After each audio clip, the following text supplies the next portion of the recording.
depends on what you mean by nothing. But you'll find everything hospitable enough for cricket, for always to play in a different place. We tuck ourselves in with our backs to the wind and carry on with our business. So, should you need anyone? Thank you. I doubt I shall. Whatever help I need, I'm sure the local agent will provide, but thanks all the same.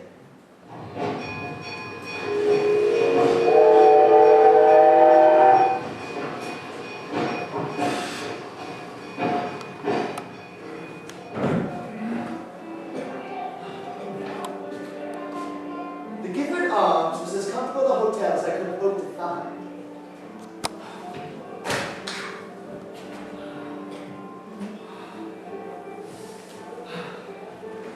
My spirits rose, and I began to feel more like a man come on holiday than one come to attend the funeral.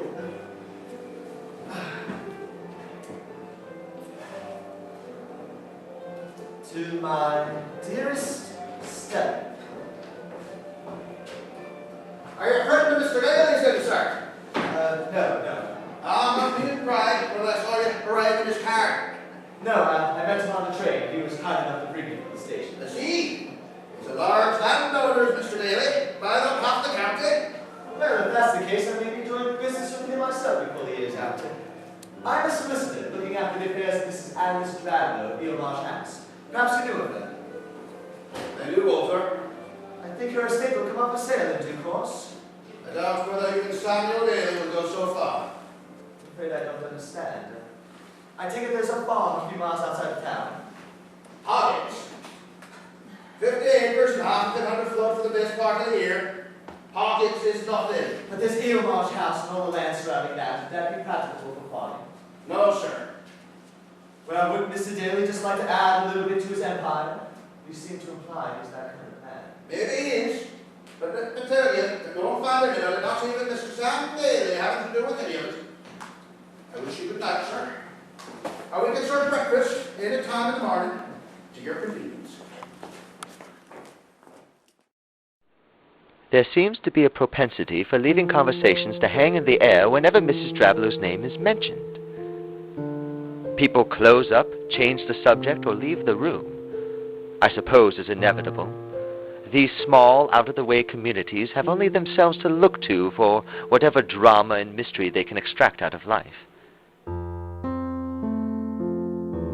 And I would think it not unfair to say that country people, those who inhabit the remote corners of our island, are rather more superstitious, more gullible, more slow-witted perhaps, certainly more unsophisticated, than those of us who encounter the metropolitan experience every day.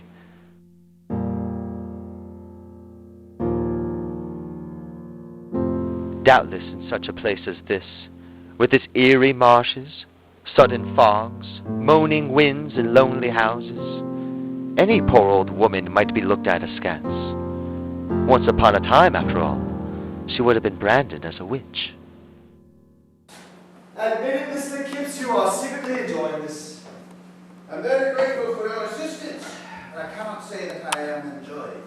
Mr. Kipps, every day you have come here, you have grown in stature and confidence. But this is merely practice, what you call a rehearsal. I fear it will be quite different when we get into one of our kids. Mr. Kipps, sir. Yes? All you denied to damn well will be in Irving. Now, tomorrow I'd like to go straight through to the end. How does that seem? What? If we are able. I have a horror of it. Watching you. As if I live it all, moment by moment. But no, if you will never suffer as I did, I must always know myself. Never think that I don't feel you. I have a child myself. You have? A daughter, she is 4. And well? And happy? I thank Providence, son. Love her. Take care of her. Well, tomorrow. Yes, let us work on through to the end. And, all being well, tomorrow I shall have a surprise for you. Excellent. You have theatrical instincts, Mr. Kipps, if not his enthusiasm. Till tomorrow, then.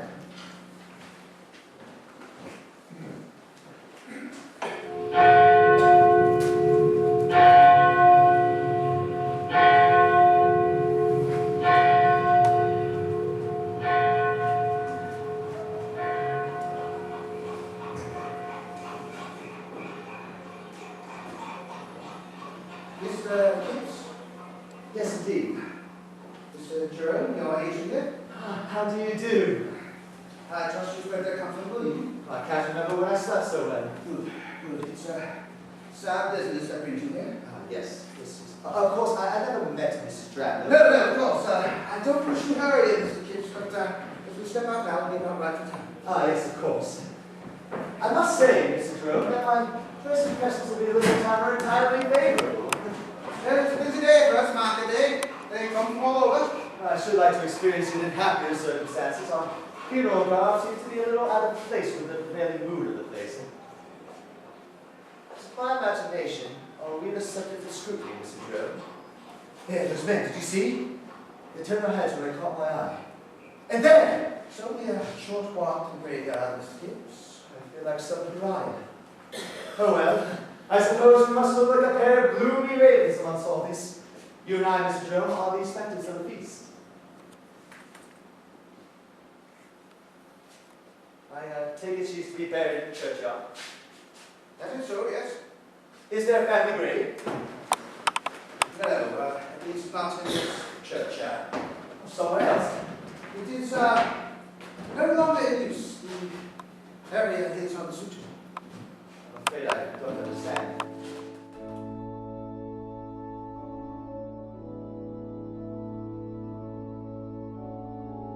I know that my Redeemer liveth, and that he stand at the latter day upon the earth. And though after my skin worms destroy this body, yet in my flesh shall I see God, whom I shall see for myself, and mine eye shall behold, and not another. Behold, I show you a mystery. We shall not all sleep, but we shall be changed, in a moment, in the twinkling of an eye, at the last trump. For the trumpet shall sound, and the dead shall be raised incorruptible, and we all shall be changed. For this corruptible must be put on incorruption, and this mortal shall have put on immortality. So when this corruptible shall have put on incorruption, and this mortal shall have put on immortality, then shall be brought to pass the saying that is written, Death is swallowed up in victory. O death, where is thy sting? O grave, where is thy victory? But thanks be to God, which giveth us the victory through our Lord Jesus Christ. Therefore, my beloved brethren, be ye steadfast, unmovable, always abounding in the work of the Lord, for as much as ye know that your labor is not in vain in the Lord. Man that is born of woman hath but a short time to live, and is full of misery. He cometh up, and is cut down like a flower. He fleeth as if it were a shadow, and never continueth in one stay. For as much as it hath pleased Almighty God of his great mercy to take unto himself the soul of our dear sister here departed, we therefore commit her body to the ground, earth to earth, ashes to ashes, dust to dust. A very poignant ceremony. Tell me, that woman. Well, she did find her own way home, all right. She was so dreadfully unwell. Who was she? The young woman with the wasted face. Just a few yards from us in the grave. A young woman? Yes, with the skin stretched over her bones. I could scarcely bear to look at her. She was tall and wore a bonnet-type hat. I suppose to cover up as much as she could of her face, huh? Hey, Sonata, you're going now. I did not see a young woman. But surely, look, there she is again, open up to... Such a row. I'd be obliged to be loosen your grip a little. Perhaps we can go back to the church path. That's our bench there. You can sit and relax while I go for help. Cards. No! My dear man. No, I apologize. I'm sorry. It was nothing, a passing thing, Mr. Fuller. If you could walk with me back to my offices in Penn Street, off the square. You are quite sure. Quite calm. You gave me such a fright just now. I suppose you'll have to take me over to your Marsh house later. No, I will not go there. If you cross any time after 1 o'clock, Chedwood will come for you. He's always been the go-between to that place. I take it you have a key. You will find Mr. Chedwood perfectly obliging. Oh, good. Though not very communicative. Oh, I'm getting very used to that. I'm sorry, Mr. Kipps. I have to stop there. I know you have some words for me, but I had no idea it would be that. No. No, it was the most remarkable creative theater I have ever experienced. No. Really? I am devastated. How on earth did you set about it? Well, I worked hard, I suppose. Now, as you said, time and tears. But from nowhere, Mr. Kipps, it was miraculous. How on earth did you set about it? No, very well. One must appreciate the magic. One must not ask how the magic works. But I do appreciate it. I saw you, sir, I do. Oh, I do! Quite remarkable. And terrifying. Well, you're very kind, sir. And you are a true theatrical. Do we proceed? If you wish. And will there be more surprises? I shall try my best, although I cannot be altogether confident.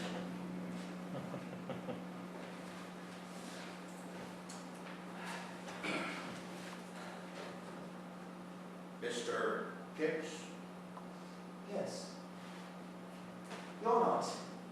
You're not Mr. Chedwood by any chance. Oh, how delightful. I was expecting a car. This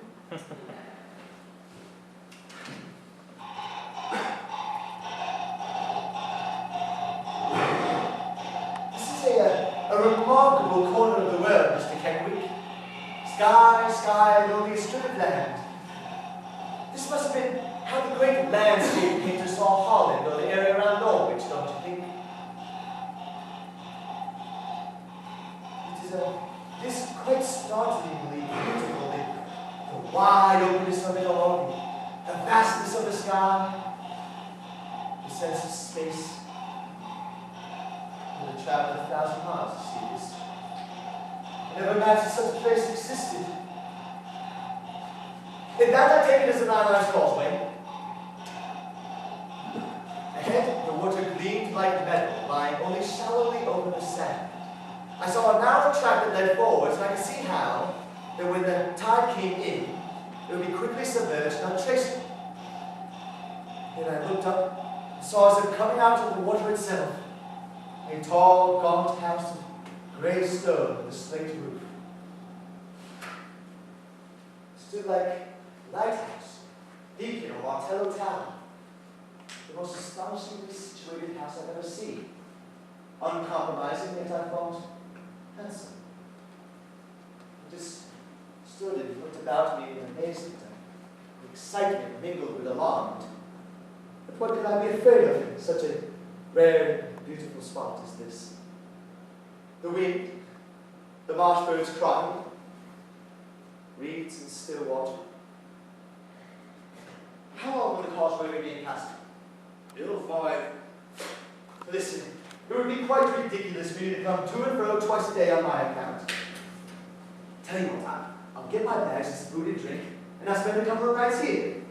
That way I'll get the job done much more efficiently, and you shall not be troubled. I will return with you this afternoon, if you can bring me back as early as you can according to the times. Unless, of course, you care to wait for me here, though I should be more than a couple of hours. You know what suits you best.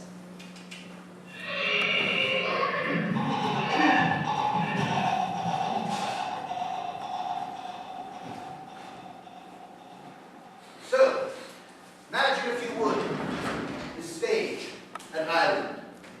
This island, a causeway, running like a ribbon from the salt marsh to the sea, the only link between the gaunt grey house and the land. Imagine Arthur Kipps Alone there now, a tiny figure lost in the immensity and wideness of marsh and sky. Dwarfed by the house, alone amid the mysterious shimmering beauty. He feels for the key in his pocket, but does not go inside. Instead, he walks away from the house toward fragmentary ruins of some old church or chapel. To the west, on his right, the sun is already beginning to slip down in a great wintry golden red ball. To the east, the sea and sky have darkened slightly to a uniform leaden gray. Imagine now a burial ground. Imagine 50 gravestones, most of them leaning or completely fallen, covered in lichens, mosses, encrusted by salt winds, stained by years of driving rain, and names and dates are now barely decipherable. Imagine him grown conscious of the cold, the bleakness and the eeriness of the spot, decide to leave, to go back to the house, to switch on a good many lights, to start a fire. Now, see him turn.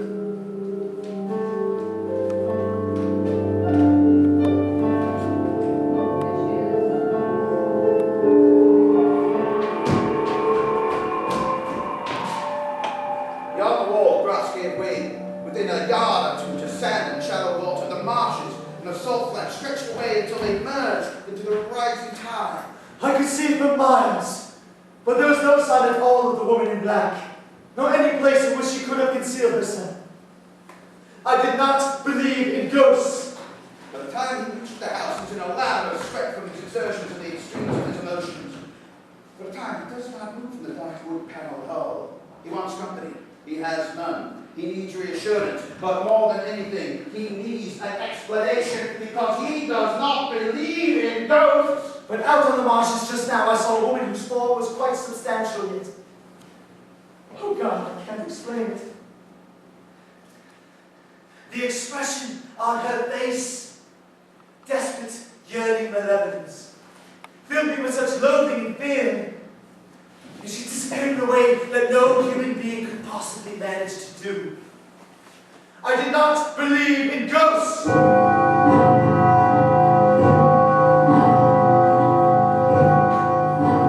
What other explanation is there? Hall, staircase, kitchen scullery, drawing room, dining room, sitting room, study. Nothing unpleasant.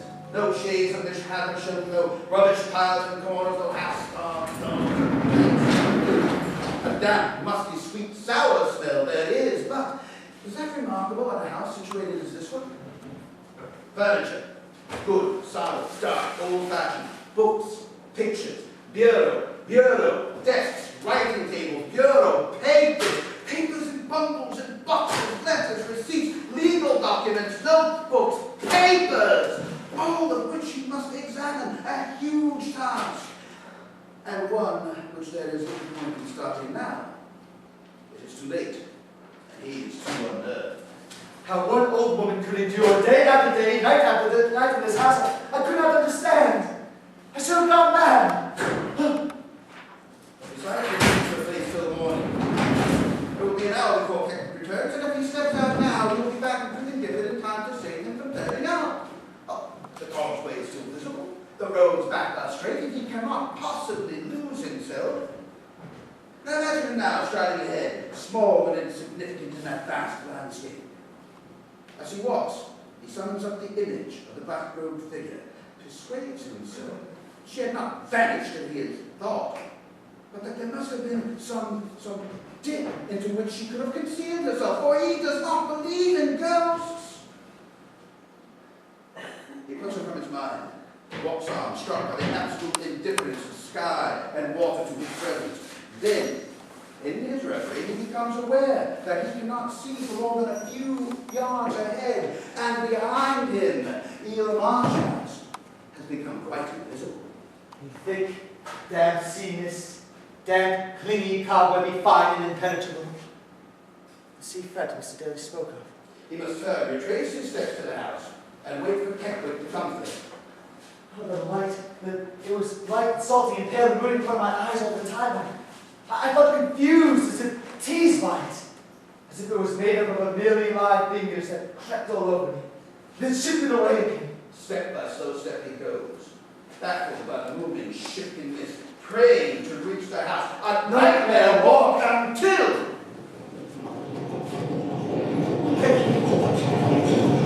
Catwick! Catwick!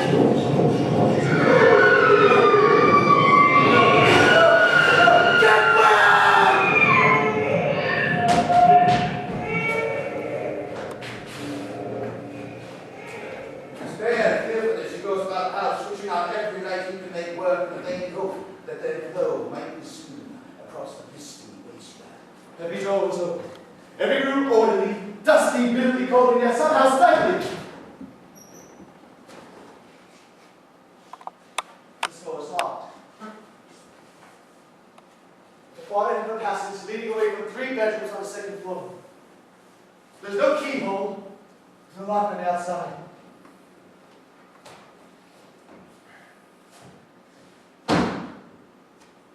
Ah! Ooh.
Fell into a sort of trance, half sleeping, half waking, rocked by the motion of the cart.